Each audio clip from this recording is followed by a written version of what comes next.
یہ 1 فروری 1325 ہے۔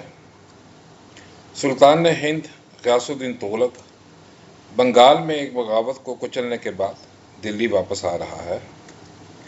کالا مانک پور، جو اس وقت انڈیا کے صوبے اتر پردیش میں واقع ہے، وہاں ان کے استقبال کے لیے لکڑی کا ایک پویلین بنایا جاتا ہے، لیکن بادشاہ کے آنے کے کچھ دیر بعد ہی پویلین گر جاتا ہے۔ بادشاہ موقع پر ہی مر جاتا ہے۔ سلطان کی موت کو ایک حادثہ سمجھا جاتا ہے، لیکن یہ کوئی حادثہ نہیں تھا۔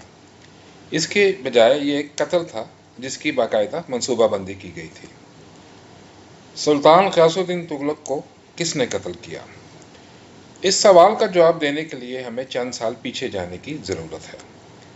اس سے پہلے ہم آگے چلیں، آپ سے ریکویسٹ ہے کہ کائنڈلی میرے چینل وزڈم آف لائف کو سبسکرائب کر لیں۔ غیاث الدین تغلق کا اصل نام غازی ملک تھا۔ اس کا کسی شاہی خاندان سے تعلق نہیں تھا، بلکہ وہ ایک عام خاندان سے اس کا تعلق تھا۔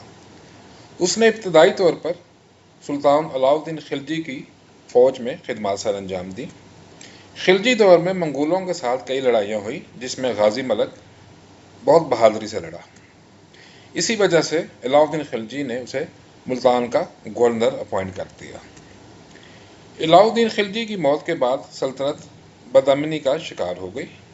یہ انتشار جاری رہا یہاں تک کہ غازی ملک نے دلی کے تخت پہ قبضہ کر لیا اور تغلق خاندان کی بنیاد ڈالی، جس نے ہندوستان پہ تقریباً 100 سال تک حکومت کی۔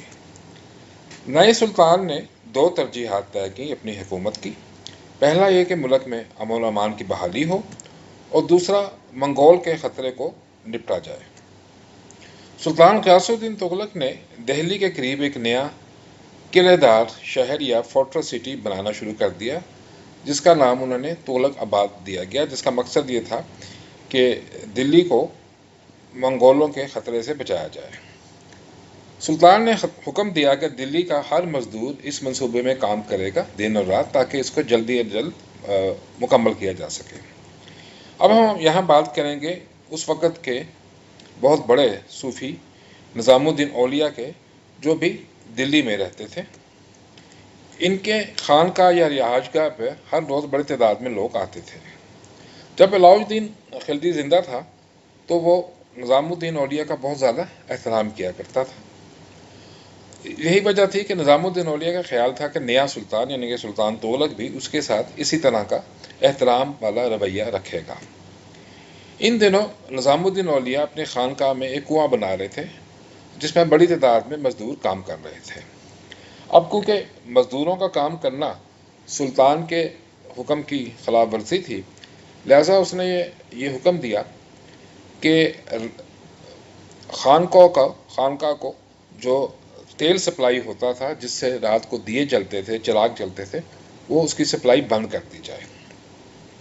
نتیجے کے طور پر سلطان تغلق اور نظام الدین اولیاء کے درمیان ایک تنازع شروع ہو گیا، اور ناراضگی کے بعد نظام الدین اولیاء نے نیا شہر جو کہ تغلق آباد کے نام سے بنایا جا رہا تھا، اس پہ لعنت بھیجی۔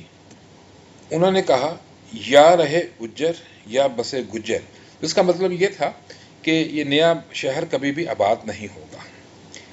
اسی دوران بادشاہ ایک فوجی مہم پہ بنگال چلا گیا، اور وہاں ایسے معلوم ہوا کہ خانقاہ میں دوبارہ کام، جو کنسٹرکشن کا کام تھا، وہ دوبارہ شروع ہو گیا ہے۔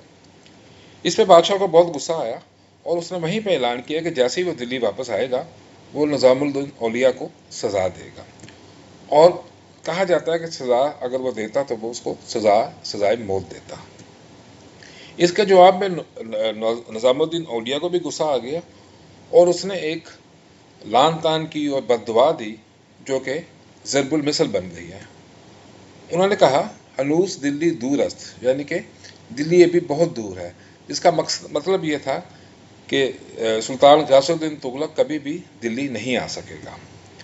جب غیاث الدین تغلق بنگال سے واپس آ رہا تھا تو اس کے لیے بنایا گیا پویلین گر گیا، جس کے نتیجے میں وہ اور اس کا چھوٹا بیٹا دونوں مر گئے۔